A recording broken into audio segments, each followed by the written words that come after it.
Hai guys, kembali lagi ke channel kesayangan kita Sugar Films yang pada kali ini akan menceritakan sebuah film yang diangkat dari kisah nyata. Menceritakan perjuangan Top Itipat, seorang pemuda yang mempunyai kegigihan dalam berbisnis sejak umur 16 tahun. Berbagai kegagalan yang ia lewati membawanya menjadi seorang milioner melalui bisnis snack rumput laut atau kainoi. Jadi, langsung saja gak usah kakean omong, langsung ae ke alur ceritane.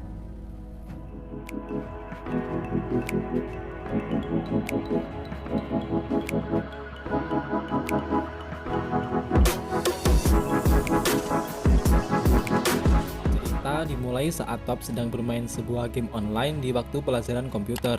Di sana, saat dia sedang bermain game bersama temannya, dia di dalam game tersebut, Top dicat oleh seorang pemain yang ingin membeli sebuah equipment sepatu di dalam game itu.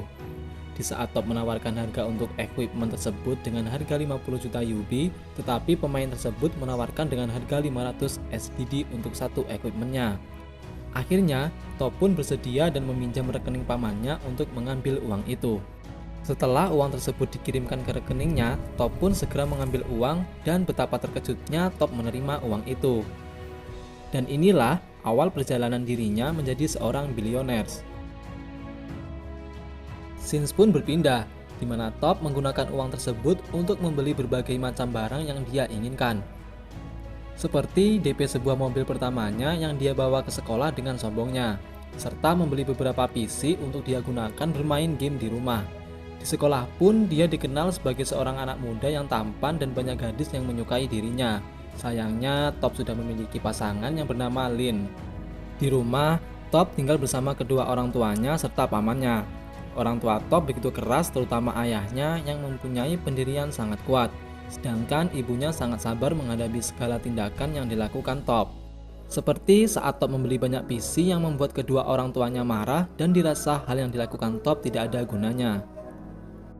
Berlanjut, di saat waktu pengumuman kelulusan tes kuliah universitas negeri, Top dinyatakan tidak lulus seleksi di universitas tersebut.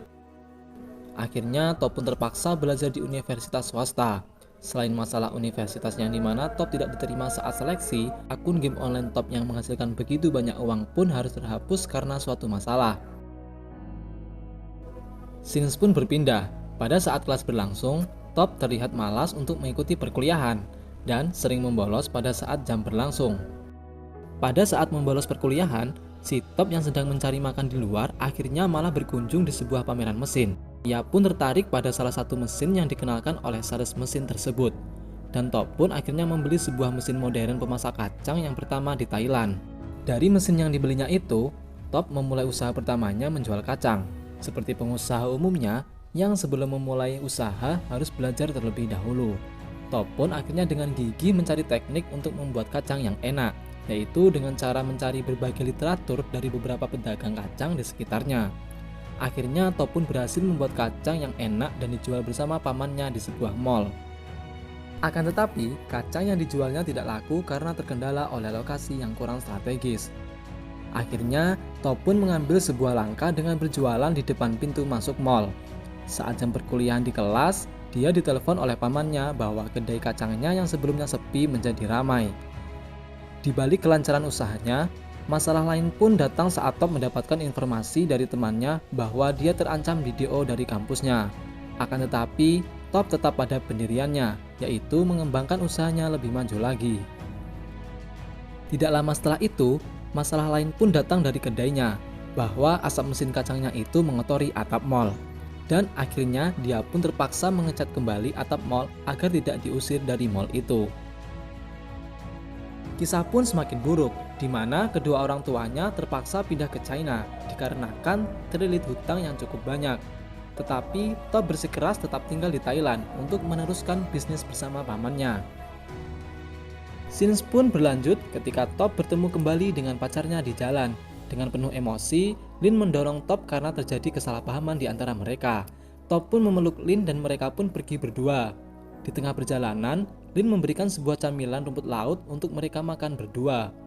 Ide Top pun muncul di saat ia tengah makan camilan rumput laut itu, yang akhirnya membuat Top terinspirasi untuk membuat produk camilan rumput laut. Lagi-lagi tidak semudah yang dibayangkan.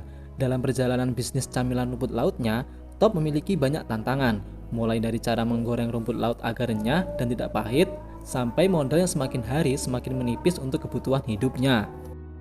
Dan akhirnya, pamannya pun sampai jatuh sakit akibat kelelahan saat membuat camilan, karena uji coba yang terus gagal. Setelah berulang kali gagal, Top melihat sisa rumput laut yang lembab karena kehujanan. Dia pun segera mencoba menggorengnya. Dan akhirnya Top menemukan formula untuk menggoreng rumput laut yang gurih dan enak. Setelah itu, Top mencari cara menyimpan rumput laut agar tetap awet dengan berkonsultasi dengan profesor di salah satu universitas Thailand. Scenes pun berlanjut ketika orang tua Top menelepon untuk menanyakan kabarnya. Ketika percakapan berlangsung, Top mendengar pengakuan dari orang tuanya yang sebenarnya yaitu orang tuanya telah memiliki hutang yang cukup besar, yaitu senilai 40 juta baht atau setara 12 miliar. Mendengar hal itu, ia pun sedih dan berjanji menjadi orang sukses agar kedua orang tuanya bisa kembali pulang ke Thailand. Setelah itu, Top bingung memasarkan produknya agar dikenal luas. Saat dia sedang berbelanja di sebuah swalayan 7-Eleven, ia pun berpikir dan mendapatkan ide untuk memasukkan produk rumput lautnya di 7-Eleven. Namun, jalan menuju kesuksesan masih cukup panjang, dan dia harus bisa melewati berbagai macam rintangan. Top Itipat harus berjuang meyakinkan 7-Eleven untuk memasarkan produknya. Syarat agar produknya bisa diterima oleh 7-Eleven. Top Itipat harus membuat kembali kemasan produk yang lebih menarik. Akhirnya, Top pun pergi ke sebuah toko dan meminta pemilik toko tersebut membuatkan kemasan produk yang menarik untuk dirinya dengan memberikan berbagai macam contoh kemasan produk yang ada. Setelah kemasan produk Top jadi, Top pun tidak sabar untuk kembali lagi ke 7-Eleven. Setelah Top sampai di kantor, Top menunggu untuk dipanggil. Tetapi Top sudah menunggu begitu lama dan akhirnya Top pun pergi dari kantor tersebut. Karena di sana terlihat keberadaan Top yang tidak terlalu diperdulikan, akhirnya Top pun meninggalkan produknya di sebuah lift. Ternyata, tanpa Top sadari, akibat Top meninggalkan produknya di sebuah lift, produk Top tersebut dikenal oleh direktur 7-Eleven. Di sana, produk Top sudah diterima, tapi masih ada beberapa syarat lagi agar produk yang dimilikinya dapat didistribusikan ke seluruh cabang 7-Eleven, yaitu dia harus memiliki sebuah pabrik yang memenuhi standar. Setelah itu, Top pun akhirnya mendirikan pabriknya sendiri dengan keseluruhan modal terakhirnya. Saat kunjungan pertama dari pegawai 7-Eleven, Top diberikan beberapa koreksi, seperti keran air yang harus diubah, lampu yang harus tertutup untuk menjaga kualitas produknya, dan lain-lain. Setelah dilakukan pembenahan, pabrik Top Itipat akhirnya dapat memenuhi standarisasi yang ada. Keesokan harinya, dia pun mendapat kiriman surat dari 7-Eleven. Akan tetapi, pada bagian bawah surat kontrak tersebut malah tidak terbaca karena tinta yang habis. Akhirnya, Top pun melihat dengan bantuan sinar matahari, yaitu dengan cara mengangkat surat kontrak ke arah matahari, dan akhirnya surat kontrak itu bisa terlihat dan sudah disetujui. Dengan begitu, akhirnya produk Top Itipat pun bisa didistribusikan lewat 7-Eleven yang sudah ada sebanyak 6.000 cabang.